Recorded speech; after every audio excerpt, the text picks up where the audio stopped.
tabela periódica agora, tá?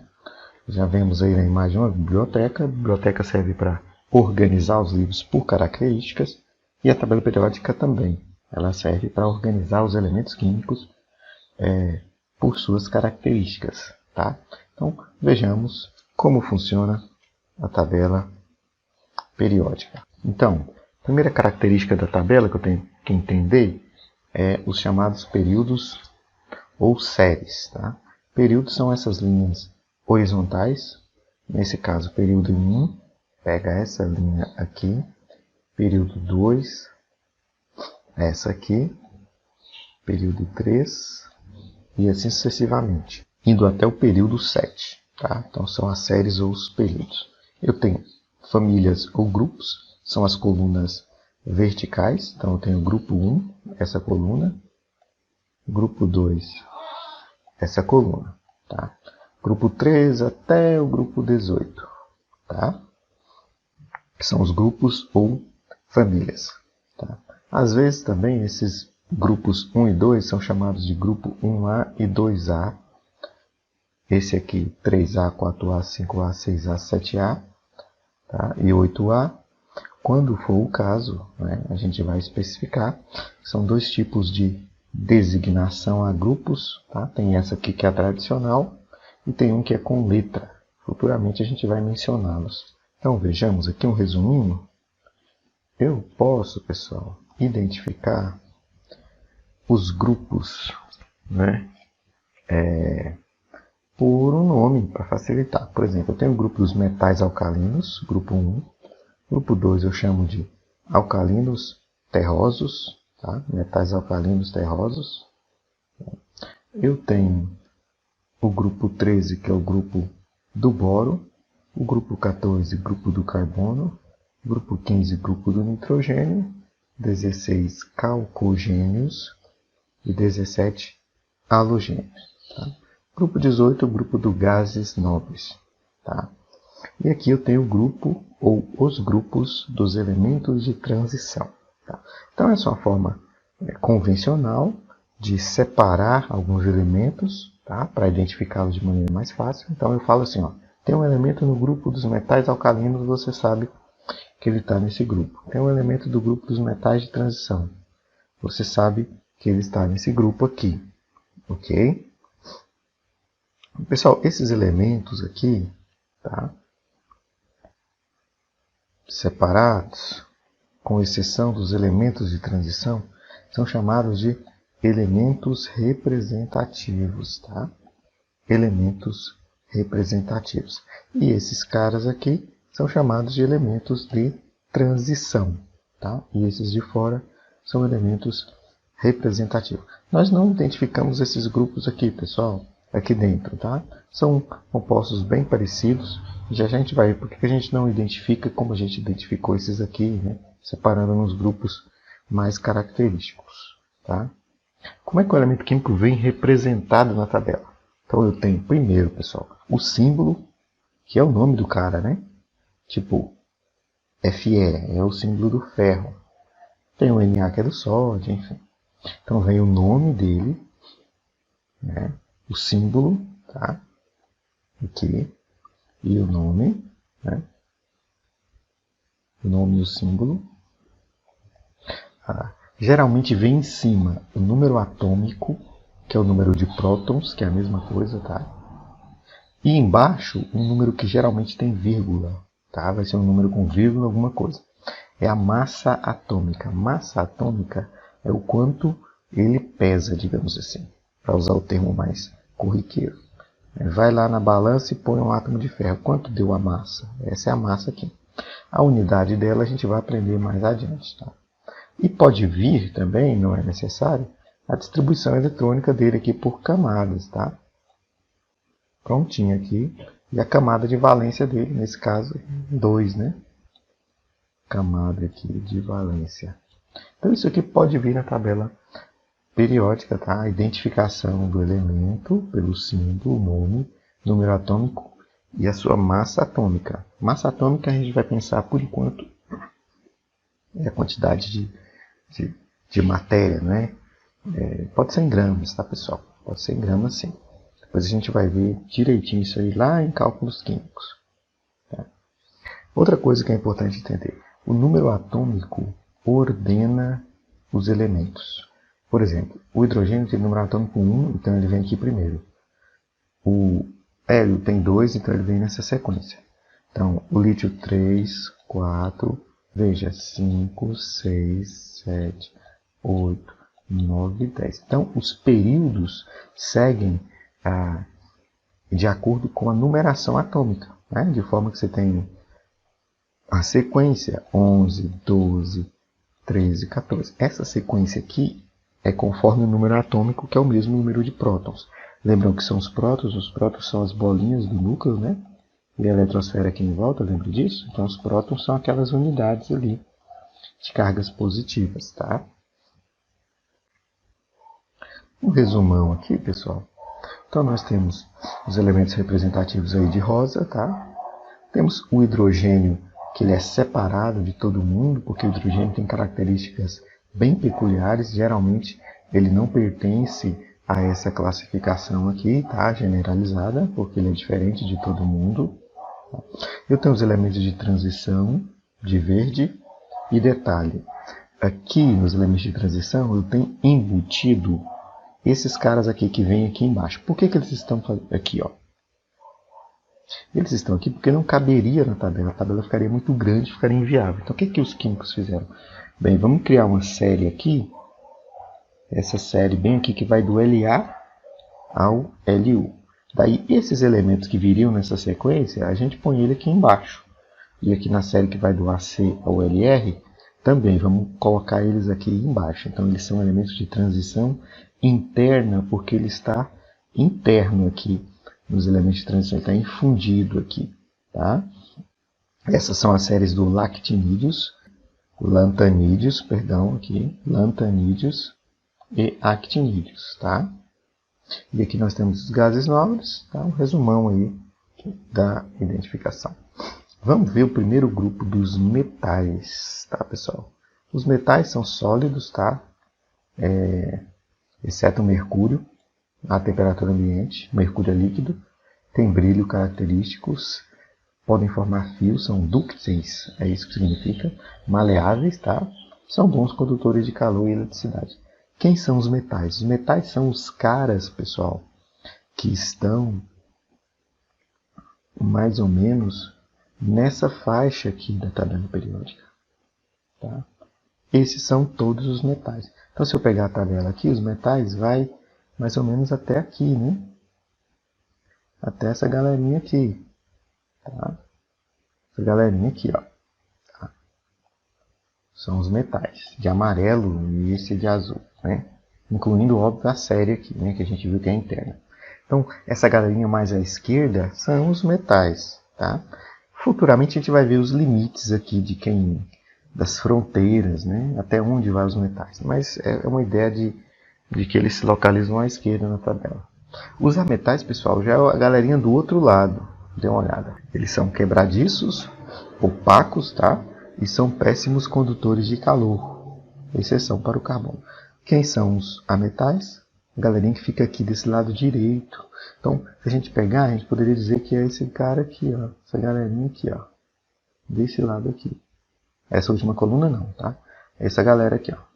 Esses de vermelho são chamados semimetais. Eu nem coloquei eles aqui, porque muitas vezes eles são classificados como metais mesmo, tá?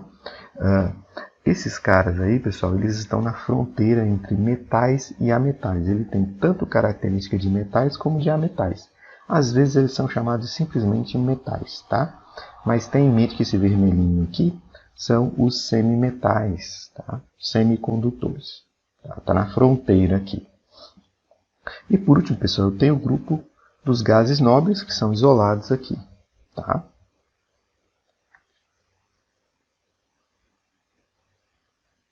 Então vamos ver algumas propriedades periódicas importantes, pessoal, da tabela periódica. Primeira, eletronegatividade.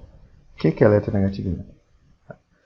Eletronegatividade é a atração que um átomo exerce sobre o outro numa ligação. Então imagina aqui, eu tenho o átomo de cloro, que é muito maior, veja o tamanho dele, e o átomo de hidrogênio.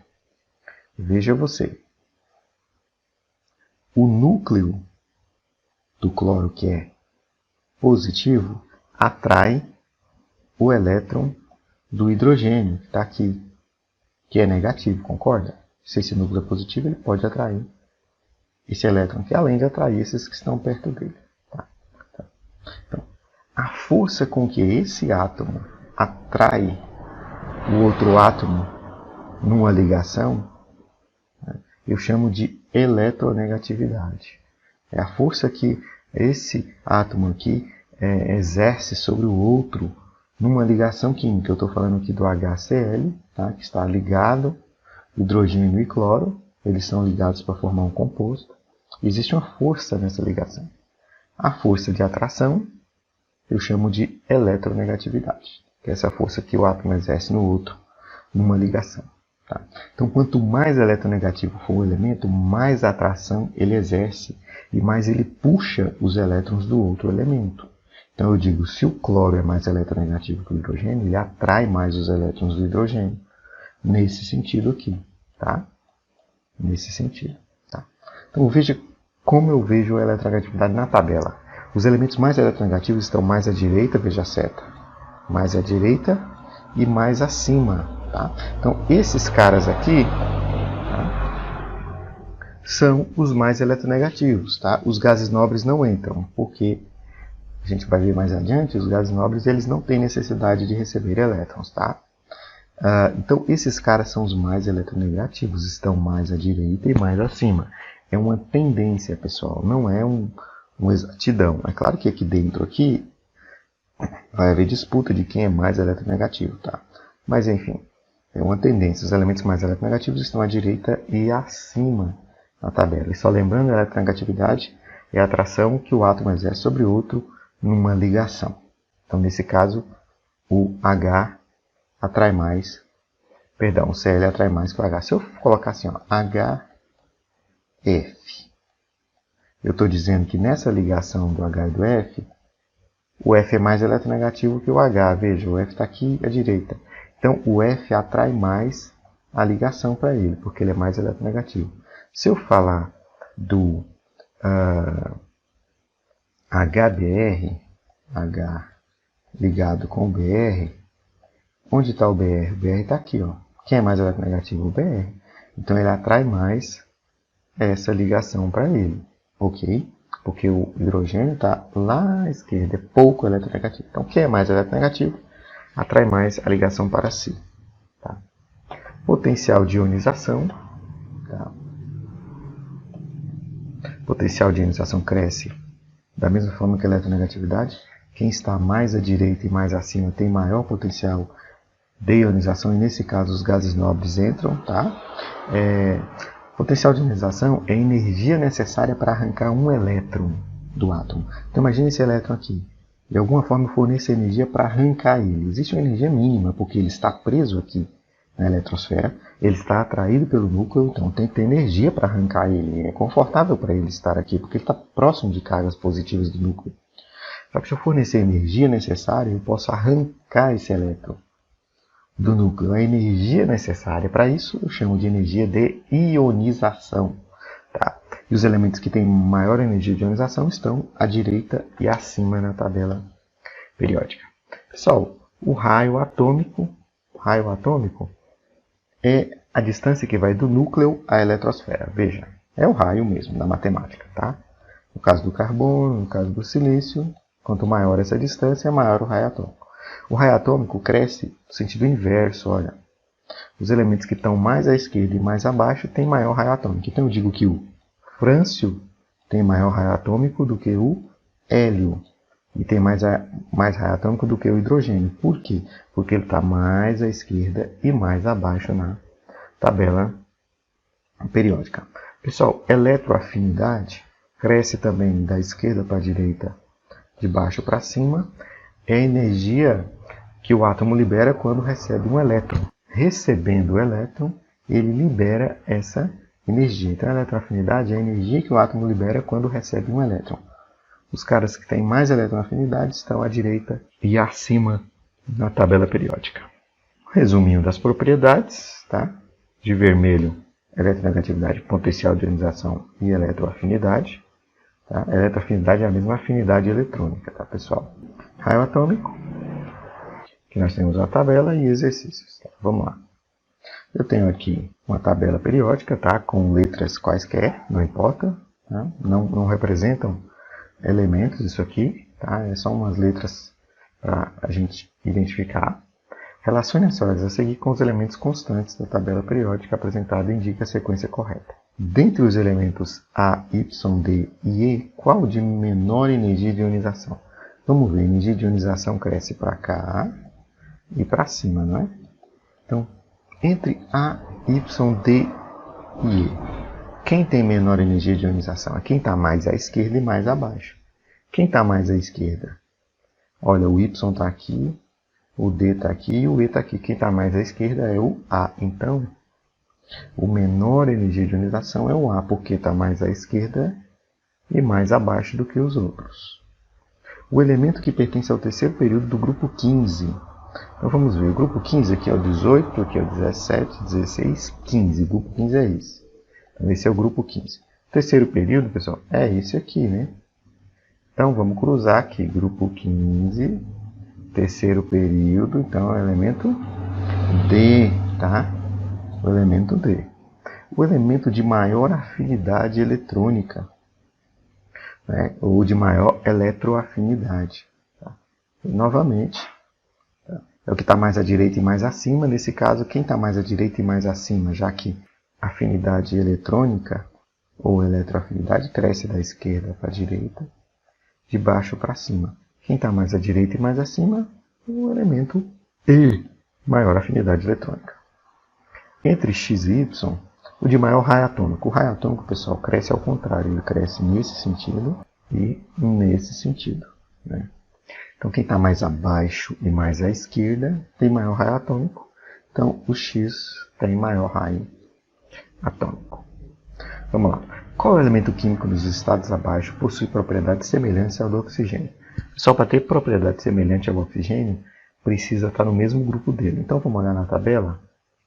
Quem está no grupo do oxigênio, eu tenho aqui esse grupo aqui, né? Enxofre, o selênio. Vamos dar uma olhada lá agora. Então, pessoal, aqui eu tenho um enxofre, tá? Que está no mesmo grupo do oxigênio, tem características parecidas. Responda os itens abaixo. De acordo com a tabela periódica, entre o flúor e o nitrogênio, qual é o mais eletronegativo? Vamos voltar lá. O flúor está aqui, o nitrogênio está aqui. A eletronegatividade cresce assim, né? E para cima, né? Então, quem tiver mais à direita e mais acima é mais eletronegativo. Então, o flúor é mais eletronegativo. Então, o flúor aqui é mais eletronegativo. Entre o césio e o carbono, quem tem maior raio atômico? Vamos olhar lá. Peraí. Isso, o césio está aqui, pessoal. O carbono está onde? Está aqui, ó. O raio atômico cresce nesse sentido, para baixo e para a esquerda, né? Então, quem está mais abaixo e mais à esquerda tem maior raio atômico. O césio está aqui muito abaixo, o carbono está lá em cima. Então, o césio tem maior raio atômico. Resposta césio, tá? Pessoal, é isso aí. Está aí os exercícios para vocês fazerem. Podem printar a tela aí. Só lembrando que até semana que vem vocês têm o prazo, tá? Exercício 2 também aí para vocês fazerem. É muita informação, pessoal, muito detalhe. Eu não passei tudo nessa aula, tem mais coisas para vir. A gente vai se informando aos poucos aí, tá? Forte abraço.